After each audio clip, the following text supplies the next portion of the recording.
తొలి దశలో అమరావతిలో టోటల్‌గా 29,000 మంది రైతులు 32,000 ఎకరాలు ఇచ్చారంటూ ఇప్పటిదాకా నడిచినటువంటి దాంట్లో కొంతమంది విశ్లేషకులు చెప్తా వచ్చారు. ఇంకా చాలామంది భూములు ఇవ్వలేదు, ఎదురు తిరిగారు ప్రభుత్వం చేస్తున్న వ్యవహార శైలికని. ఇప్పుడు ప్రభుత్వమే అంగీకరిస్తోంది.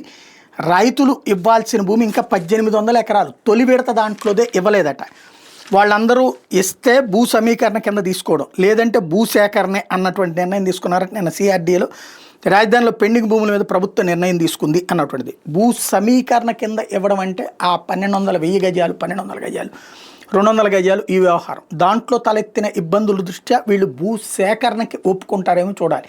భూ సేకరణ చేస్తే as for supreme court guide lines ప్రకారం ఎకరాకి ఇప్పుడున్న మార్కెట్ వాల్యూకి 3 ఇవ్వాలి. ఇప్పుడు అక్కడ ఎకరాకి మార్కెట్ వాల్యూ 4 కోట్ల రూపాయలకి రాష్ట్ర ప్రభుత్వమే కేటాయించింది. 4 కోట్ల రూపాయలకి 4 కోట్లకి 3 అంటే 12 కోట్లు.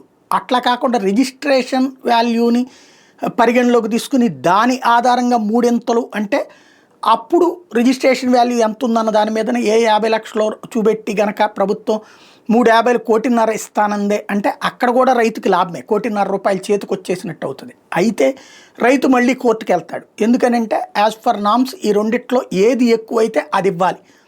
అంటే రిజిస్ట్రేషన్ వాల్యూ ఎక్కువైతే దాని కిందనైనా ఇవ్వాలా, లేకపోతే ఏదైతే అత్యధిక రిజిస్ట్రేషన్ అంటే లాస్ట్ హయ్యెస్ట్ అమౌంట్ ఎంత అయిందో అంతకు 3 ఇవ్వాలి.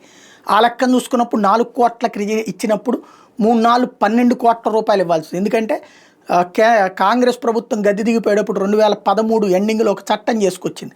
భూ సేకరణ చేయదలుచుకుంటే అక్కడ 3 రెట్లు డబ్బులు ఇవ్వాలి అన్నటువంటిది. 3 రెట్లు లెక్కను చూసుకుంటే 12,000 వచ్చేటటువంటి 12 కోట్ల రూపాయల దాకా వచ్చేటటువంటి పరిస్థితి ఉంటుంది. మరి ఏం చేస్తారన్నది చూడాల్సి ఉంది.